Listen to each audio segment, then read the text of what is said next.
We'll see you Saturday at 6 p.m. until 8 p.m. Eastern Time. Studio B, Revolution Radio, where information never sleeps.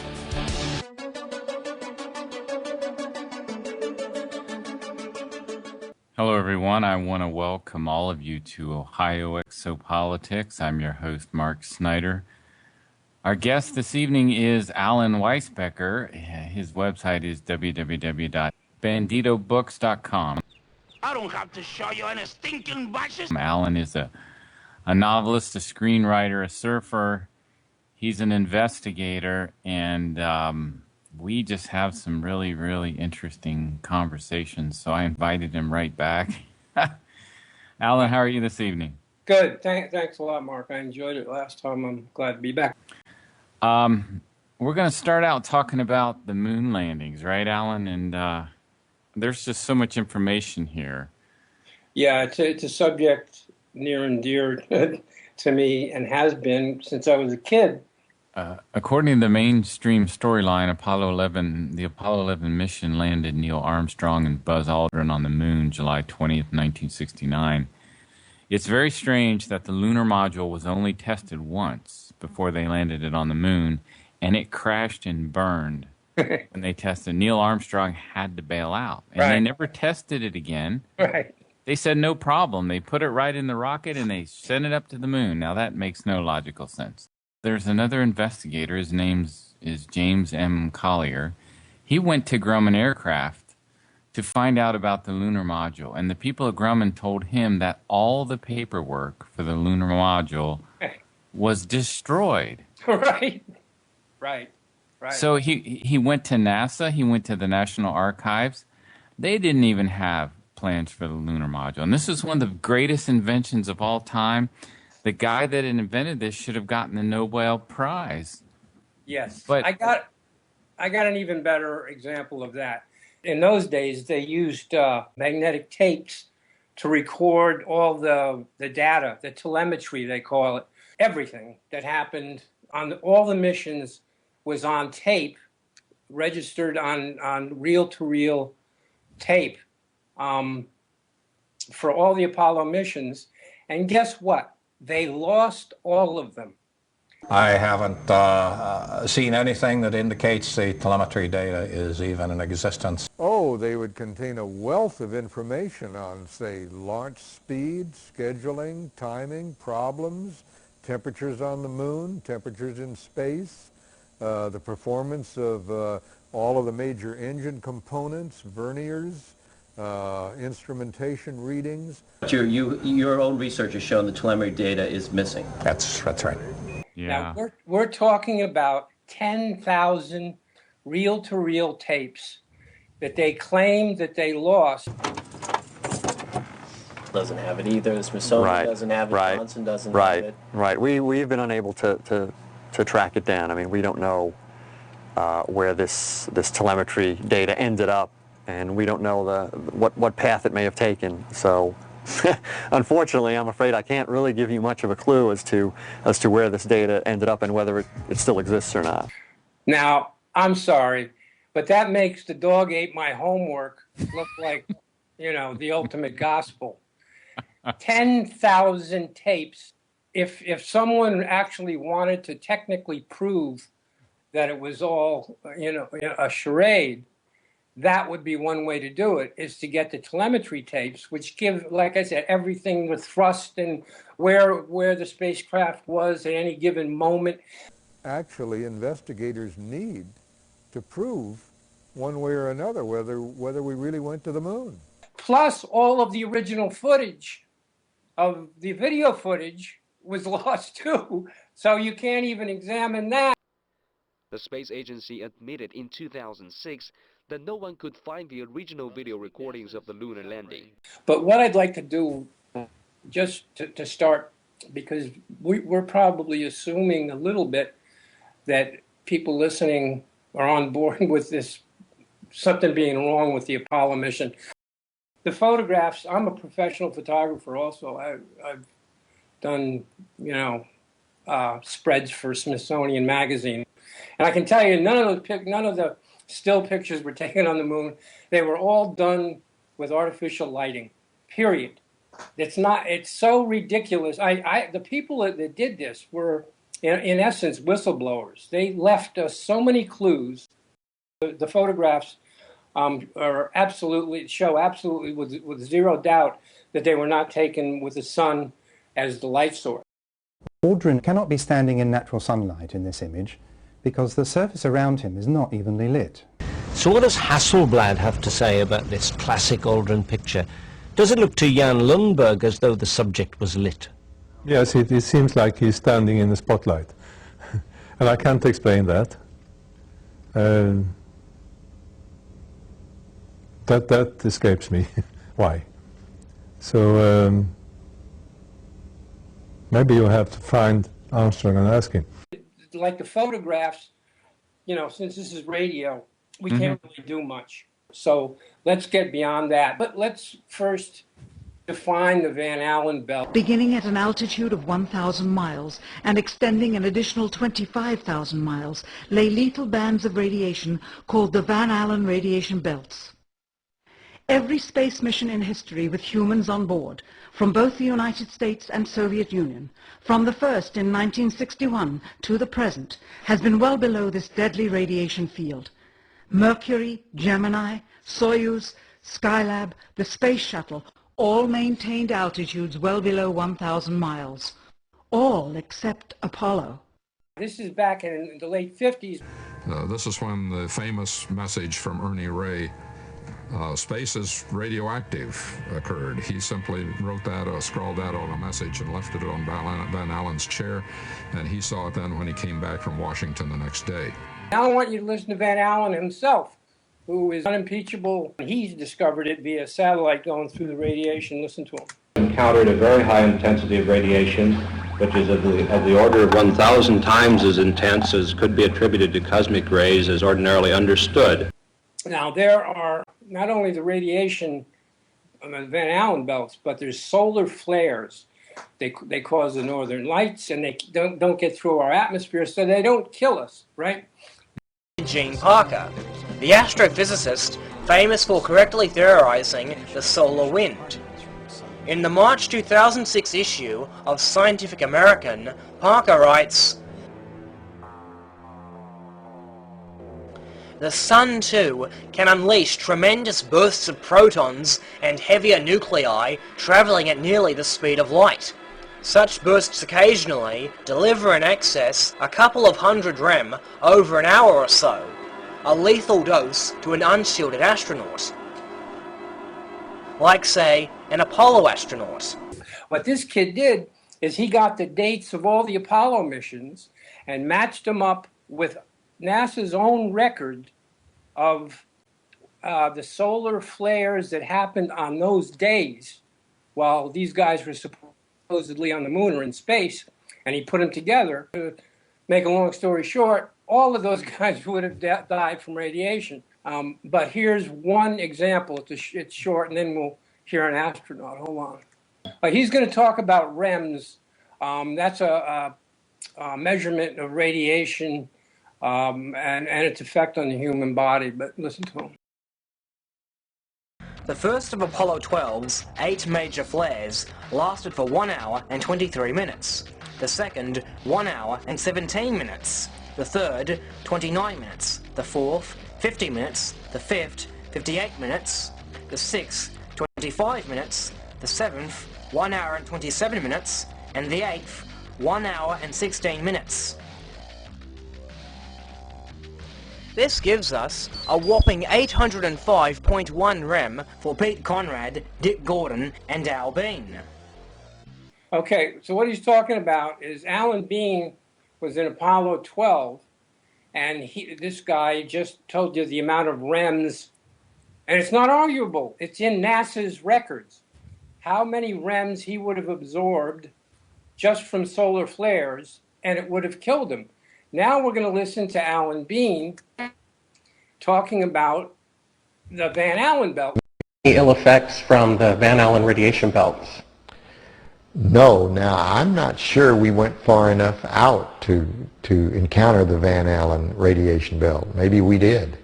I don't know the distance to the Van Allen radiation belt, And if we did, it wasn't a problem. If we were going to encounter it, then we would have had to build the spacecraft and the spacesuit to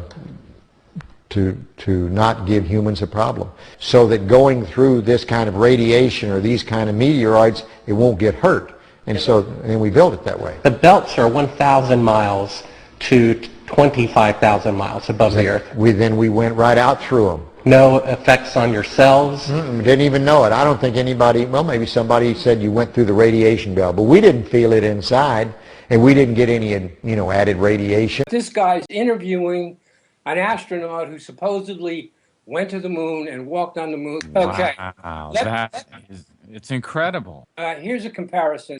You meet a guy, he tells you he climbed Mount Everest. You ask him, how did you deal with the thin air up there? And he says, what thin air? Exactly. I didn't know any thin air. And it's exactly like that, isn't it?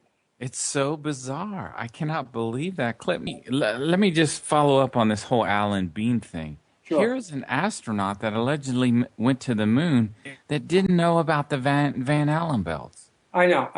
That's absurd. It's so absurd that it's in another realm of absurd. Now, I'll tell you, I'm glad you're bringing it up because I've thought about this, and here's the dead giveaway that it was a hoax, and that is this.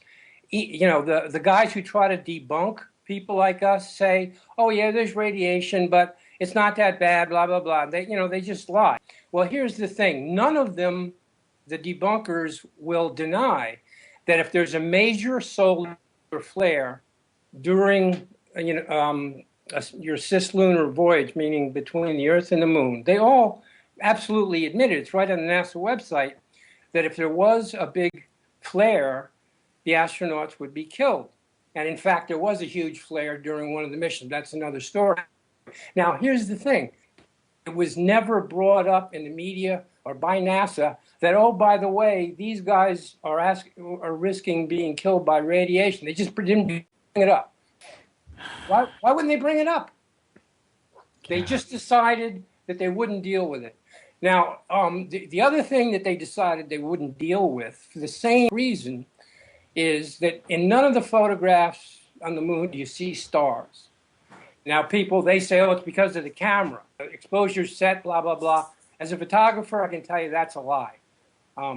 Especially since there's no atmosphere on the moon, the stars would be brighter than the Earth. I mean, each little pinprick of a star would be brilliant. It'd be like diamonds up there, okay? Since if they did have stars in the phony background, an astronomer, any astronomer, real astronomer, could plot and absolutely prove that they weren't on the moon. So they decided, well, we just won't show any stars, and we'll deal with it that way and claim that the cameras don't pick up the stars. But listen to Neil Armstrong in an obscure BBC interview. Listen to this. Could you tell us something about what the sky actually looks like from the moon, the sun, the earth, the stars, if any, and so on?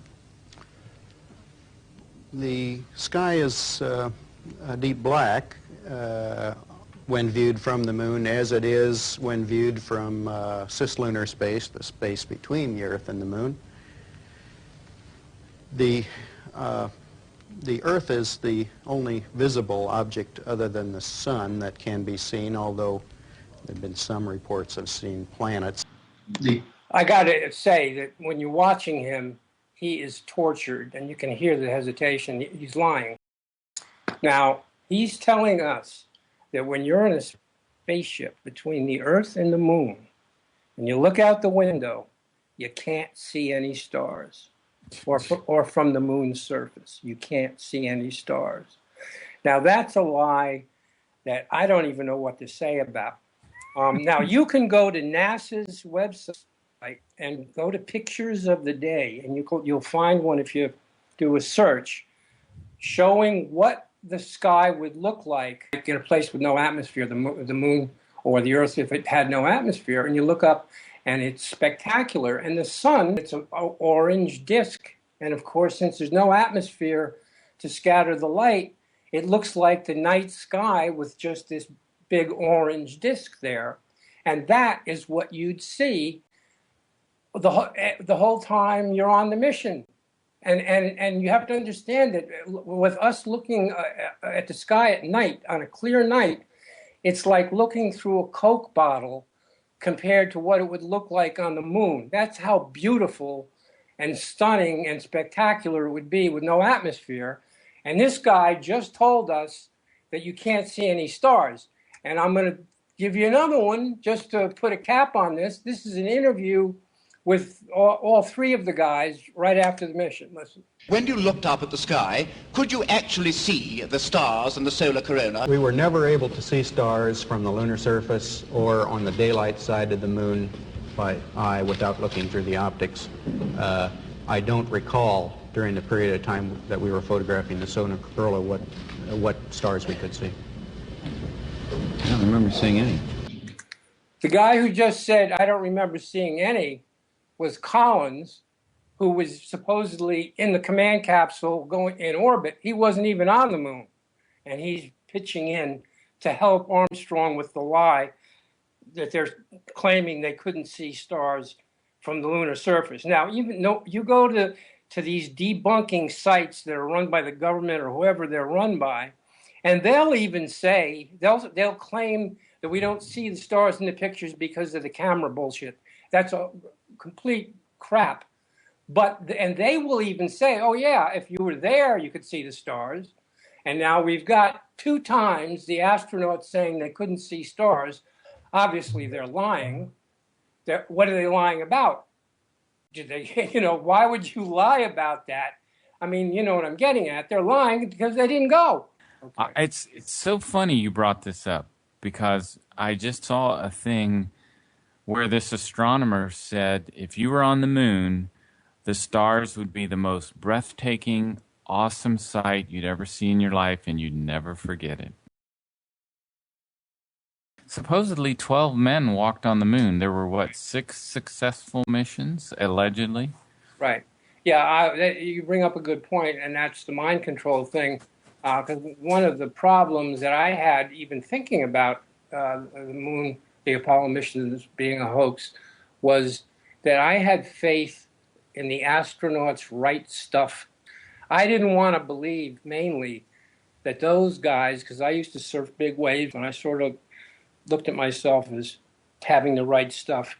And I didn't want to believe that those guys would cooperate with such a horrendous deception. I've been looking into human nature indirectly, and I'll tell you, at a certain point in a deception of this magnitude, for your own mental survival, you begin to believe certain things have to be at risk, like your sanity, for people to engage in self-delusion. Now that's, I think, part of it. What that brings us back to was the murder of the 3 that died in that fire.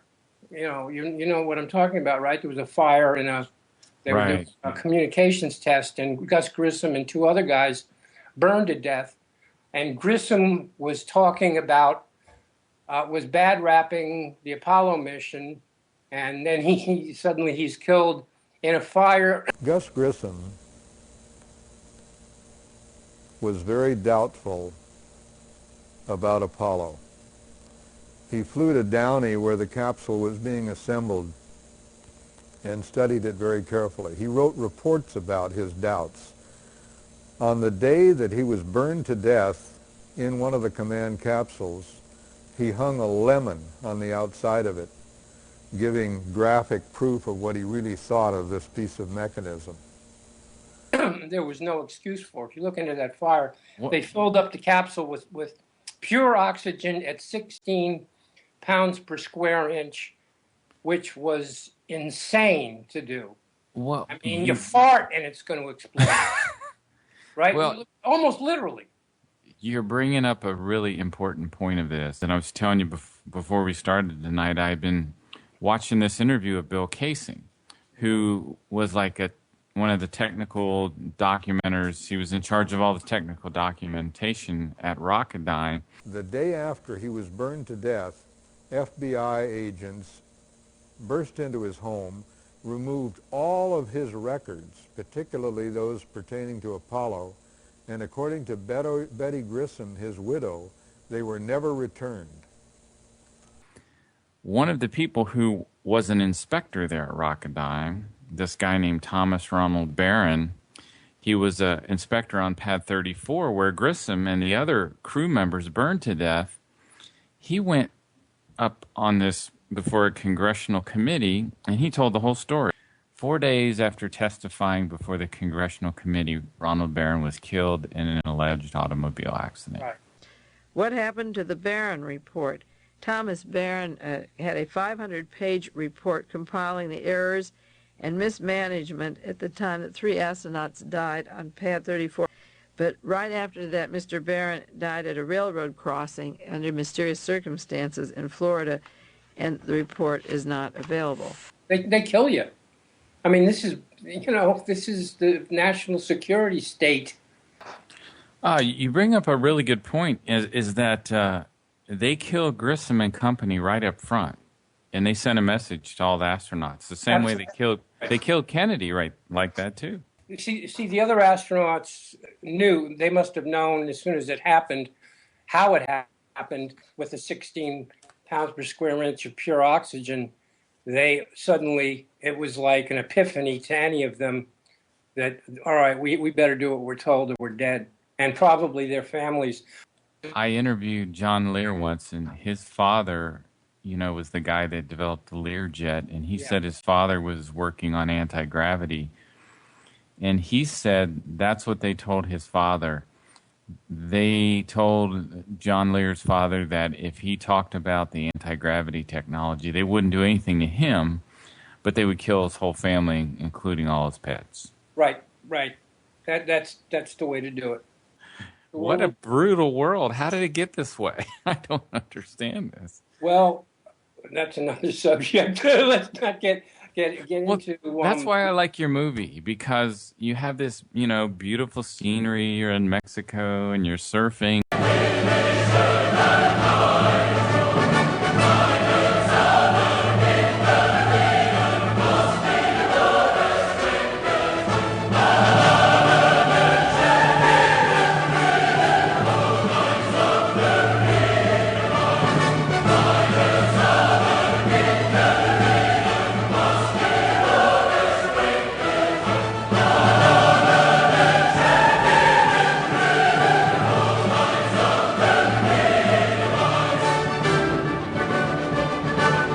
And then you show your computer with all this crazy stuff coming on the line. It's the weird irony of this beautiful world that we could have versus what's kind of really going on. For in the final analysis, our most basic common link is that we all inhabit this small planet. We all breathe the same air. We all cherish our children's futures, and we are all mortal. Stand by for a severe gunshot wound.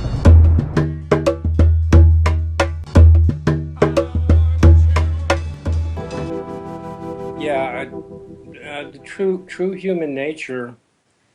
There's no other explanation for this kind of thing and a lot of other kinds of things except that at a certain point, for your own sanity, you start believing your own lie. And people are listening going, I can't even imagine that. Well, you haven't been there, and I wouldn't do that, you wouldn't do that, but we're not in the position they're in, where 3 of their friends were burned to death. Somebody told them that go along with this, or we're going to kill your family. If you do go along with it, you're set for life. Following his return to the Earth, Buzz Aldrin experienced an increasingly severe mental illness. Here are a sample of quotations from his book, The Return to the Earth. Page 68, I felt all 6 of us were fakes and fools for allowing ourselves to be convinced by some strange concept of duty to be sent on the mission. Page 304, my life is unreal. It was incredulous. She had really believed, he's talking about his wife, all that crap she read about me, about her and about all of us. Suddenly, all my life was tingled with a crazy unreality. Page 388. When I began this book, I had two intentions. I wanted it to be as honest as possible. And Mr. Kaysing has asked, why not just plain honest? And this is the quotation of 1971, when he was supposed to give a speech out at Edwards Air Force Base. I looked great. There was only one problem. I believe my confidence to be rooted in reality. The first question that Roy Neal asked me was, now that 2 years have gone by, why not tell how it really felt to be on the moon? Now, if there was any one question that was anathema to me, that was it. My throat went dry. I became dizzy. I carefully picked my way through with a reply, thinking that all the test pilots and the audience were then going to burst out with laughter. I remember little more of that interview, he wrote. When it was over, I wept. When I composed myself, I was inconsolable. And then Mr. Aldrin went on to say that he got very sick and began to have a nervous collapse. I'm Studio B, Revolution Radio, where information never sleeps.